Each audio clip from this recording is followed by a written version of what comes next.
صفحہ نمبر 33 بہشتی زیور۔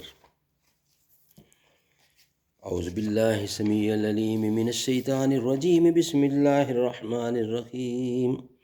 فالصالحات قانتات حافظات للغیب بما حفظ اللہ۔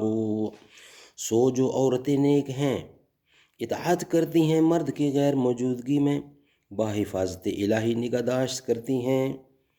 مسلمان لڑکیوں اور عورتوں سے متعلق زندگی کے تمام اہم اور ضروری مسائل کا بیان اور ہدایات۔ حکیم الامت حضرت مولانا محمد اشرف علی تھانوی رحمۃ اللہ۔ صفحہ نمبر 33 عقیدہ کی بات ہو رہی ہے، شک نمبر 33۔ صفحہ نمبر بھی 33 ہے اور شک نمبر بھی 33 ہے۔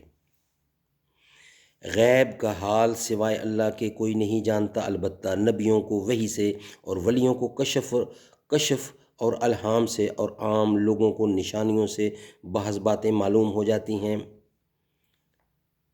شک نمبر 34، کسی کا نام لے کر کافر کہنا یا لعنت کرنا بڑا گناہ ہے۔ لعنت کا معنی خدا کی رحمت سے دور کرنا، یعنی یوں دعا کرنا کہ فلاں پر خدا کی لعنت ہو۔ ہاں یوں کہہ سکتے ہیں کہ ظالموں پر لعنت، جھوٹوں پر لعنت، مگر جن کا نام لے کر اللہ اور رسول نے لعنت کی ہے یا ان کے کافر ہونے کی خبر دی ہے، ان کو کافر معلوم کہنا گناہ نہیں۔ نمبر 35 جب آدمی مر جاتا ہے، اگر گاڑا جائے تو گاڑنے کے بعد، اور اگر نہ گاڑا جائے تو جس حال میں ہو، اس کے پاس دو فرشتے جن میں سے ایک کو منکر دوسرے کو نکیر کہتے ہیں، آ کر پوچھتے ہیں کہ تیرا پروردگار کون ہے، تیرا دین کیا ہے۔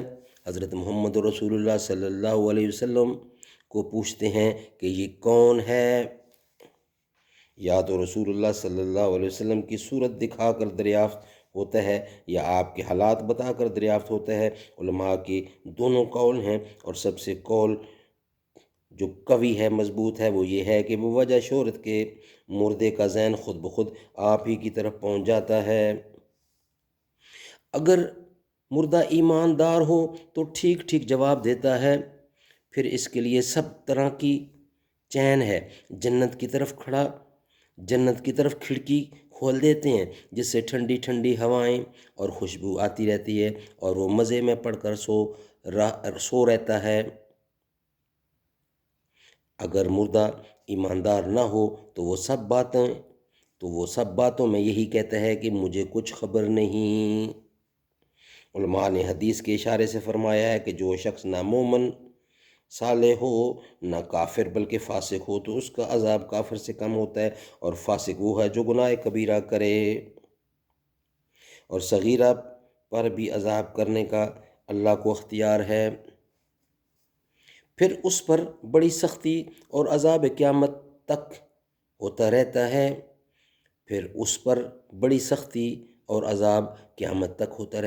اور بعضوں کو اللہ تعالیٰ اس امتحان سے معاف کر دیتا ہے، مگر یہ سب باتیں مردہ کو معلوم ہوتی ہیں، ہم لوگ نہیں دیکھتے۔ جیسے سوتا آدمی خواب میں سب کچھ دیکھتا ہے اور جاگتا آدمی اس کے پاس بے خبر بیٹھا رہتا ہے۔ نمبر 36 مرنے کے بعد ہر دن صبح اور شام کے وقت مردے کا جو ٹھکانہ ہے دکھلا دیا جاتا ہے۔ جنتی کو جنت دکھلا کر خوشخبری دیتے ہیں، اور دوزخی کو دوزخ دکھلا کر اور حسرت بڑھاتے ہیں۔